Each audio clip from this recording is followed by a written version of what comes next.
ಓಂ ಶಾಂತಿ ವಾಣಿ date 9/7/2026 BapDada Madhuban. ಈಗ ನೀವು ಮಕ್ಕಳಿಗೆ ವೃಕ್ಷಪತಿ ತಂದೆಯು ಓದಿಸುತ್ತಿದ್ದಾರೆ ಎಂದು ಎಷ್ಟೊಂದು ಖುಷಿ ಇರಬೇಕು. ನಿಮ್ಮ ಮೇಲೆ ಬೃಹಸ್ಪತಿ ದಶೆ ಇದೆ. ನಿಮ್ಮ ಸ್ಥಿತಿಯು ಬಹಳ ಚೆನ್ನಾಗಿದೆ. ನಡೆಯುತ್ತಾ ಮತ್ತೆ ಪತ್ರ ಬರೆಯುತ್ತಾರೆ. ಬಾಬಾ, ನಾವಂತೂ ಗೊಂದಲಕ್ಕೊಳಗಾಗಿದ್ದೇವೆ. ಮೊದಲು ನಾವು ಬಹಳ ಖುಷಿಯಲ್ಲಿದ್ದೆವು. ಈಗ ಏನಾಯಿತೋ ಗೊತ್ತಿಲ್ಲ. ಇಲ್ಲಿ ಬಂದು ತಂದೆಯ ಮಕ್ಕಳಾಗುವುದು ದೊಡ್ಡ ಯಾತ್ರೆಯಾಗಿದೆ. ಅಲ್ಲಿ ತೀರ್ಥ ಯಾತ್ರೆಗೆ ಹೋಗುತ್ತಾರೆಂದರೆ ಎಷ್ಟೊಂದು ಹಣವನ್ನು ಖರ್ಚು ಮಾಡುತ್ತಾರೆ. ಇಲ್ಲಿ ದಾನ ಮಾಡುವ ಮಾತಿಲ್ಲ. ಇದರಲ್ಲಿ ಸ್ವಲ್ಪವೂ ಹಣವನ್ನು ಖರ್ಚು ಮಾಡುವಂತಿಲ್ಲ.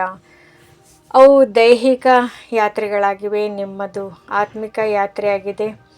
ಆ ಯಾತ್ರೆಯಿಂದ ಲಾಭವೇನೂ ಇಲ್ಲ. ಆದ್ದರಿಂದಲೇ ಗೀತೆಯು ಇದೆಯಲ್ಲವೇ, 4 ಧಾಮಗಳನ್ನು ಸುತ್ತಿ ಬಂದೆವು, ಆದರೂ ಜನ್ಮಾಂತರ ಭಗವಂತನಿಂದ ದೂರ ಉಳಿದೆವು. ಈಗ ನೀವು ತಿಳಿದುಕೊಳ್ಳುತ್ತೀರಿ ಎಷ್ಟೊಂದು ಯಾತ್ರೆಗಳನ್ನು ಮಾಡಿರಬಹುದು. ಮನುಷ್ಯರು ಒಂದಲ್ಲ ಒಂದು ಕಡೆ ಹೋಗುತ್ತಿರುತ್ತಾರೆ. ಹರಿದ್ವಾರದಲ್ಲಿ ಗಂಗಾ ತೀರಕ್ಕೆ ಹೋಗುತ್ತಾರೆ. ಪತಿತ ಪಾವನಿ ಗಂಗೆ ಎಂದು ತಿಳಿದುಕೊಳ್ಳುತ್ತಾರಲ್ಲವೇ. ವಾಸ್ತವದಲ್ಲಿ ನೀವು ಸತ್ಯವಾದ ಜ್ಞಾನ ಗಂಗೆಯರಾಗಿದ್ದೀರಿ. ನಿಮ್ಮ ಬಳಿಯೂ ಅನೇಕರು ಬಂದು ಜ್ಞಾನ ಸ್ನಾನ ಮಾಡುತ್ತಾರೆ. ತಂದೆಯು ತಿಳಿಸುತ್ತಾರೆ, ಸದ್ಗುರು ಒಬ್ಬರೇ ಆಗಿದ್ದಾರೆ, ಸರ್ವರ ಸದ್ಗತಿದಾತ. ಒಬ್ಬ ಸದ್ಗುರುವಿನ ವಿನಃ ಮತ್ಯಾರು ಗುರುಗಳಲ್ಲ. ತಂದೆಯು ತಿಳಿಸುತ್ತಾರೆ, ನಾನು ನಿಮಗೆ ಕಲ್ಪಕಲ್ಪವು ಸಂಗಮಯುಗದಲ್ಲಿ ಬಂದು ಸದ್ಗತಿ ನೀಡಿ ಪೂಜಾರಿಗಳಿಂದ ಪೂಜ್ಯರನ್ನಾಗಿ ಮಾಡುತ್ತೇನೆ. ಮತ್ತು ನೀವು ಪೂಜಾರಿಗಳಾಗಿ ದುಃಖಿಯಾಗಿ ಬಿಡುತ್ತೀರಿ. ಇದು ಸಹ ಈಗ ಅರ್ಥವಾಗಿದೆ. ಅವಶ್ಯವಾಗಿ ನಮ್ಮ ಅರ್ಧ ಕಲ್ಪ ರಾಜ್ಯ ನಡೆಯುತ್ತದೆ. ನಂತರ ದ್ವಾಪರದಲ್ಲಿ ನಾವೇ ದೇವಿ ದೇವತೆಗಳು ವಾಮ ಮಾರ್ಗದಲ್ಲಿ ಇಳಿಯುತ್ತೇವೆ. ಯಾವಾಗ ರಾವಣ ರಾಜ್ಯವು ಆರಂಭವಾಗುತ್ತದೆಯೋ ಆಗಿನಿಂದಲೇ ವಾಮ ಮಾರ್ಗವು ಆರಂಭವಾಗುತ್ತದೆ. ಅದರ ಸಾಕ್ಷಿಗಳು ಇವೆ. ಜಗನ್ನಾಥ ಮಂದಿರದಲ್ಲಿ ನೋಡಿರಿ, ಒಳಗೆ ಕಪ್ಪು ಮೂರ್ತಿಗಳಿವೆ, ಹೊರಗಡೆ ದೇವತೆಗಳ ಕೊಳಕು ಚಿತ್ರಗಳಿವೆ. ಆ ಸಮಯದಲ್ಲಿ ತಮಗೂ ಸಹ ಇದೇನು ಎಂದು ಅರ್ಥವಾಗಿರಲಿಲ್ಲ. ವಿಕಾರಿ ಮನುಷ್ಯರು ವಿಕಾರಿ ದೃಷ್ಟಿಯಿಂದ ನೋಡುತ್ತಾರೆ. ಆದ್ದರಿಂದ ದೇವತೆಗಳು ವಿಕಾರಿಗಳಾಗಿದ್ದರು ಎಂದು ತಿಳಿದುಕೊಳ್ಳುತ್ತಿದ್ದರು. ದೇವತೆಗಳು ವಾಮ ಮಾರ್ಗದಲ್ಲಿ ಹೋಗುತ್ತಾರೆಂದು ಬರೆಯಲ್ಪಟ್ಟಿದೆ. ದೇವತೆಗಳ ಉಡುಪುಗಳನ್ನೇ ತೋರಿಸಿದ್ದಾರೆ. ಇಲ್ಲಿಯೂ ದಿಲ್ವಾಡ ಮಂದಿರದಲ್ಲಿ ಹೋಗಿ ನೋಡಿರಿ. ಮೇಲೆ ಸ್ವರ್ಗವಿದೆ, ಕೆಳಗೆ ತಪಸ್ಸಿನಲ್ಲಿ ಕುಳಿತಿದ್ದಾರೆ. ಇವೆಲ್ಲ ರಹಸ್ಯಗಳನ್ನು ಮತ್ಯಾರೂ ತಿಳಿದುಕೊಂಡಿಲ್ಲ. ತಂದೆಯದು ಅನುಭವಿ ರಥವಲ್ಲವೇ. ನೀವು ಮಕ್ಕಳು ಈಗ ತಿಳಿದುಕೊಳ್ಳುತ್ತಿದ್ರಿ. ಆತ್ಮರು ಮತ್ತು ಪರಮಾತ್ಮನು ಬಹಳ ಕಾಲ ಅಗಲಿದ್ದರು. ನಿಮ್ಮಲ್ಲಿ ಯಾರು ಮೊದಲು ತಂದೆಯಿಂದ ಅಗಲಿದ್ದೀರೋ ಅವರೇ ಪುನಃ ಬಂದು ಮೊಟ್ಟ ಮೊದಲಿಗೆ ಮಿಲನ ಮಾಡುತ್ತೀರಿ. ಸತ್ಯುಗದ ಮೊದಲ ರಾಜಕುಮಾರನು ಶ್ರೀಕೃಷ್ಣನಾಗಿದ್ದಾರೆ. ಕೃಷ್ಣನ ತಂದೆಯೂ ಇರಬೇಕಲ್ಲವೇ. ಕೃಷ್ಣನ ತಂದೆ ತಾಯಿಯ ಮಹಿಮೆಯನ್ನು ಅಷ್ಟೊಂದು ತೋರಿಸುವುದಿಲ್ಲ. ಕೇವಲ ತಲೆಯ ಮೇಲೆ ಕೂರಿಸಿಕೊಂಡು ನದಿಯನ್ನು ದಾಟಿ ಕರೆದುಕೊಂಡು ಹೋದರೆಂದು ತೋರಿಸುತ್ತಾರೆ.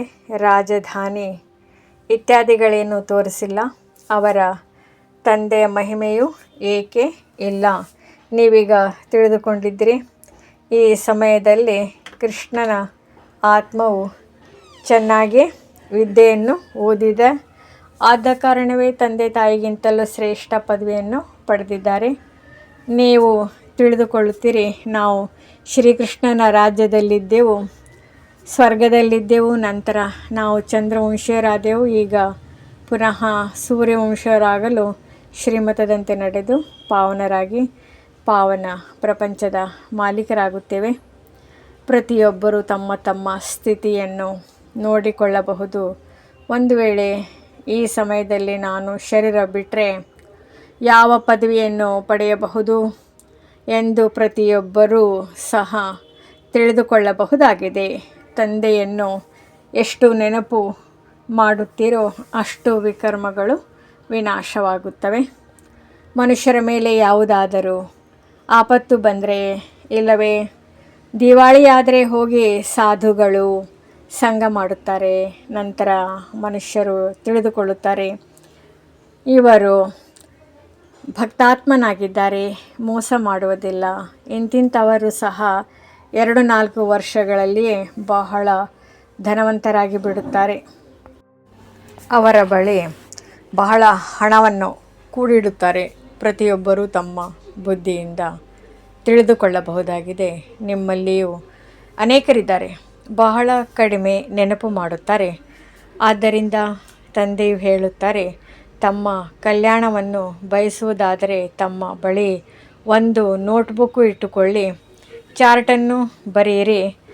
ನಾವು ಇಡೀ ದಿನದಲ್ಲಿ ಎಷ್ಟು ಸಮಯ ನೆನಪಿನಲ್ಲಿದ್ದೆವು. ಮನುಷ್ಯರಂತೂ ಇಡೀ ಜೀವನದ ಚರಿತ್ರೆಯನ್ನು ಬರೆಯುತ್ತಾರೆ. ನೀವು ಕೇವಲ ನೆನಪಿನ ಚಾರ್ಟ್ ಬರೆಯಬೇಕಾಗಿದೆ. ಇದರಲ್ಲಿ ತಮ್ಮದೇ ಉನ್ನತಿಯಾಗುವುದು. ತಂದೆಯನ್ನು ನೆನಪು ಮಾಡದಿದ್ದರೆ ಶ್ರೇಷ್ಠ ಪದವಿಯನ್ನು ಪಡೆಯುವುದಿಲ್ಲ. ವಿಕರ್ಮವೇ ವಿನಾಶವಾಗಲಿಲ್ಲವೆಂದರೆ ಶ್ರೇಷ್ಠ ಪದವಿಯನ್ನು ಹೇಗೆ ಪಡೆಯುವಿರಿ? ಮತ್ತು ಶಿಕ್ಷೆಗಳನ್ನು ಅನುಭವಿಸಬೇಕಾಗುವುದು. ಯಾರು ಪೆಟ್ಟು ತಿನ್ನುವುದಿಲ್ಲವೋ ಅವರಿಗೆ ಬಹಳ ಒಳ್ಳೆಯ ಪದವಿ ಸಿಗುವುದು. ಪೆಟ್ಟು ತಿಂದ ಮೇಲೆ ಅಲ್ಪ ಸ್ವಲ್ಪ ಪದವಿಯನ್ನು ಪಡೆಯುವುದರಿಂದ ಏನು ಪ್ರಯೋಜನ?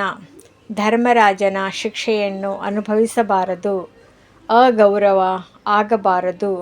ಅಂತಹ ಪುರುಷಾರ್ಥ ಮಾಡಬೇಕಾಗಿದೆ. ನೀವು ನೋಡುತ್ತೀರಿ, ಶಿವತಂದೆಯು ಕುಳಿತಿದ್ದಾರೆ ಮತ್ತು ಧರ್ಮರಾಜನೂ ಇದ್ದಾರೆ. ನಿಮಗೆ ಎಲ್ಲವನ್ನು ಸಾಕ್ಷಾತ್ಕಾರ ಮಾಡಿಸುತ್ತಾರೆ. ನೀವು ಹೀಗೀಗೆ ಮಾಡಿದ್ದೀರಿ, ನೆನಪಿದೆಯೇ? ಅದಕ್ಕಾಗಿ ಈಗ ಶಿಕ್ಷೆಯನ್ನು ಅನುಭವಿಸಿರಿ. ಜನ್ಮ ಜನ್ಮಾಂತರದಿಂದ ಎಷ್ಟು ಅನುಭವಿಸುತ್ತೀರೋ ಅಷ್ಟೇ ಶಿಕ್ಷೆಯನ್ನು ಆ ಸಮಯದಲ್ಲಿ ಅನುಭವಿಸುತ್ತೀರಿ. ಅಂತ್ಯದಲ್ಲಿ ಅಲ್ಪ ಸ್ವಲ್ಪ ತುಂಡು ರೊಟ್ಟಿ ಸಿಕ್ಕಿದರೆ ಏನು ಲಾಭ? ಶಿಕ್ಷೆಯನ್ನಂತೂ ಅನುಭವಿಸಬಾರದು. ಆದ್ದರಿಂದ ತಮ್ಮ ಸ್ಥಿತಿಯನ್ನು ಪರಿಶೀಲನೆ ಮಾಡಿಕೊಳ್ಳಿರಿ. ಹೇಗೆ ಲೆಕ್ಕಪತ್ರವನ್ನು ಇಡುತ್ತೀರಿ? ಕೆಲವರು 6 ತಿಂಗಳದು, ಕೆಲವರು 12 ತಿಂಗಳು, ಕೆಲವರಂತೂ ಪ್ರತಿನಿತ್ಯದ ಲೆಕ್ಕವನ್ನು ಇಡುತ್ತಾರೆ. ನೀವು ಸಹ ವ್ಯಾಪಾರಿಗಳಾಗಿದ್ದಿರಿ. ಈ ಬೇಹದ್ದಿನ ತಂದೆಯೊಂದಿಗೆ ಕೆಲವರೇ ವಿರಳ ವ್ಯಾಪಾರಿಗಳು ವ್ಯಾಪಾರ ಮಾಡುವರು. ಧನವಿಲ್ಲದಿದ್ದರೂ ತನು ಮನವಂತೂ ಇದೆಯಲ್ಲವೇ? ಅವರಿಗೆ ಆಚಾರಿ ಎಂದು ಹೇಳುತ್ತಾರೆ.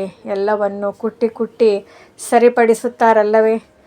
ನೀವು ತನು ಮನ ಧನವನ್ನು ಕೊಡುತ್ತೀರಿ. ಇದಕ್ಕೆ ಪ್ರತಿಯಾಗಿ 21 ಜನ್ಮಗಳ ಎಷ್ಟೊಂದು ಆಸ್ತಿಯನ್ನು ಪಡೆಯುತ್ತೀರಿ. ಬಾಬಾ, ನಾನು ನಿಮ್ಮವನಾಗಿದ್ದೇನೆ. ಇಂತಹ ಯುಕ್ತಿಯನ್ನು ತಿಳಿಸಿ, ಅದರಿಂದ ನಮ್ಮ ಆತ್ಮ ಮತ್ತು ಶರೀರವು ಈ ಲಕ್ಷ್ಮೀ ನಾರಾಯಣರಂತೆ ಆಗಿಬಿಡಲಿ. ತಂದೆಯು ಹೇಳುತ್ತಾರೆ, ನಾನು ನಿಮ್ಮನ್ನು ಎಷ್ಟು ಸುಂದರರನ್ನಾಗಿ ಮಾಡುತ್ತೇನೆ. ಒಮ್ಮೆಲೆ ರೂಪವನ್ನೇ ಬದಲಾಯಿಸಿ ಬಿಡುತ್ತೇನೆ. ಇನ್ನೊಂದು ಜನ್ಮದಲ್ಲಿ ನಿಮಗೆ ಬಹಳ ಸುಂದರ ಶರೀರ ಸಿಗುವುದು. ನೀವೇ ವೈಕುಂಠದಲ್ಲಿಯೂ ನೋಡುತ್ತೀರಿ. ನಿಮಗೆ ತಿಳಿದಿದೆ, ಈ ಮಮ್ಮ ಬಾಬಾರವರೇ ನಂತರ ಲಕ್ಷ್ಮೀ ನಾರಾಯಣರಾಗುತ್ತಾರೆ. ಗುರಿ ಧ್ಯೇಯವನ್ನು ತೋರಿಸುತ್ತಾರೆ. ಈಗ ಯಾರೆಷ್ಟು ಪುರುಷಾರ್ಥ ಮಾಡುವರೋ ಅದರಂತೆ ಪಡೆಯುವರು. ಒಂದು ವೇಳೆ ಪೂರ್ಣ ಪುರುಷಾರ್ಥ ಮಾಡುವುದಿಲ್ಲ, ಏರುಪೇರು ಮಾಡುತ್ತಿದ್ದರೆ ತಮ್ಮ ಪದವಿಯನ್ನೇ ಭ್ರಷ್ಟ ಮಾಡಿಕೊಳ್ಳುವರು. ಒಳ್ಳೆಯದು. ಮಧುರಾತಿ ಮಧುರ ಅಗಲಿ ಹೋಗಿ ಮರಳಿ ಸಿಕ್ಕಿರುವ ಮಕ್ಕಳ ಪ್ರತಿ ಮಾತಾಪಿತಾ ಬಾಬ್ದಾದರವರ ನೆನಪು, ಪ್ರೀತಿ ಹಾಗೂ ಸುಪ್ರಭಾತ. ಆತ್ಮಿಕ ಮಕ್ಕಳಿಗೆ ಆತ್ಮಿಕ ತಂದೆಯ ನಮಸ್ತೆ. ಧಾರಣೆಗಾಗಿ ಮುಖ್ಯ ಸಾರ.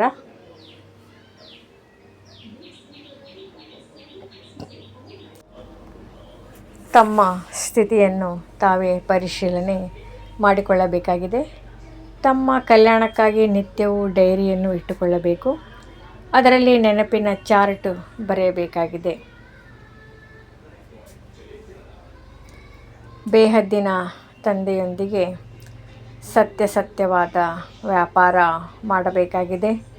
ತಮ್ಮ ತನು ಮನ ಧನವನ್ನು ತಂದೆಗೆ ಅರ್ಪಣೆ ಮಾಡಿ 21 ಜನ್ಮಗಳಿಗಾಗಿ ಪ್ರತಿಫಲವನ್ನೇ ಪಡೆಯಬೇಕಾಗಿದೆ. ನಿಶ್ಚಯ ಬುದ್ಧಿಯವರಾಗಿ ತಮ್ಮ ಕಲ್ಯಾಣ ಮಾಡಿಕೊಳ್ಳಬೇಕಾಗಿದೆ.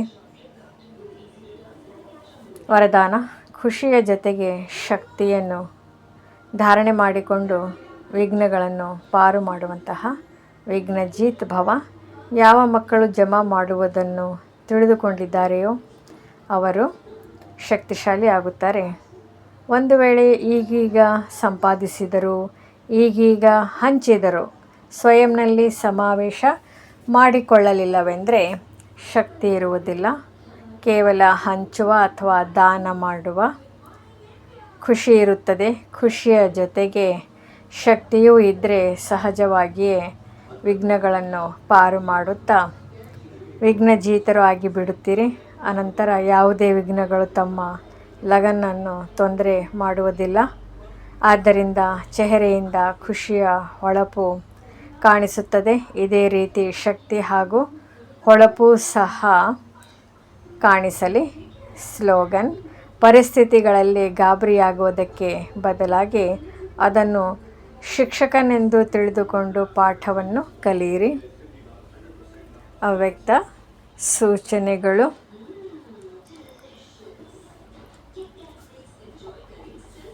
ಬಾಬಾ ತಿಳಿಸಿದ್ದಾರೆ, ಜ್ವಾಲಾ ಸ್ವರೂಪ ಸ್ಥಿತಿಯಲ್ಲಿರುತ್ತಾ ಶಕ್ತಿಶಾಲಿ ನೆನಪಿನ ಅನುಭವ ಮಾಡಿ. ಲಾಸ್ಟ್ ಸೋ ಫಾಸ್ಟ್ ಅಂದರೆ ಅಂತಿಮದವರು ತೀವ್ರ ಪುರುಷಾರ್ಥ ಜ್ವಾಲಾ ರೂಪದ್ದೇ ಉಳಿದಿದೆ. ಪಾಂಡವರ ಕಾರಣ ಯಾದವರು ಪ್ರತೀಕ್ಷೆಯಲ್ಲಿದ್ದಾರೆ. ಪಾಂಡವರ ಶ್ರೇಷ್ಠ ಆತ್ಮಿಕ ಗೌರವದ ಶಾನ್ ಸ್ಥಿತಿ ಯಾದವರ ಚಿಂತೆಯ ಪರಿಸ್ಥಿತಿಯನ್ನು ಸಮಾಪ್ತಿ ಮಾಡುವುದು. ತಮ್ಮ ಗೌರವದಿಂದ ಪರೇಶಾನ್ ಅಂದರೆ ಚಿಂತೆಯ ಆತ್ಮರನ್ನು ಶಾಂತಿ ಮತ್ತು ನೆಮ್ಮದಿಯ ವರದಾನವನ್ನು ಕೊಡಿ. ಜ್ವಾಲಾ ಸ್ವರೂಪ ಅರ್ಥಾತ್ ಲೈಟ್ ಹೌಸ್ ಅಂದರೆ ಜ್ಞಾನ ಸ್ವರೂಪ ಮತ್ತು ಮೈಟ್ ಹೌಸ್ ಅಂದರೆ ಶಕ್ತಿಶಾಲಿ ಸ್ವರೂಪ ಸ್ಥಿತಿಯನ್ನು ತಿಳಿದುಕೊಳ್ಳುತ್ತಾ ಇದೇ ಪುರುಷಾರ್ಥದಲ್ಲಿರಿ. ನಮ್ಮ ಚಾನೆಲ್ ವಿಡಿಯೋಗಳ ಹೆಚ್ಚಿನ ಮಾಹಿತಿಗಾಗಿ ಸಬ್ಸ್ಕ್ರೈಬ್ ಬಟನ್ಗೆ ಕ್ಲಿಕ್ ಮಾಡಿ ನಮ್ಮ ಚಾನೆಲ್ಗೆ ಸಬ್ಸ್ಕ್ರೈಬ್ ಮಾಡಿ. ಈ ವಿಡಿಯೋ ಇಷ್ಟವಾದಲ್ಲಿ ಲೈಕ್ ಮಾಡಿ, ಶೇರ್ ಮಾಡಿ ಹಾಗೂ ಕಮೆಂಟ್ ಮಾಡಿ.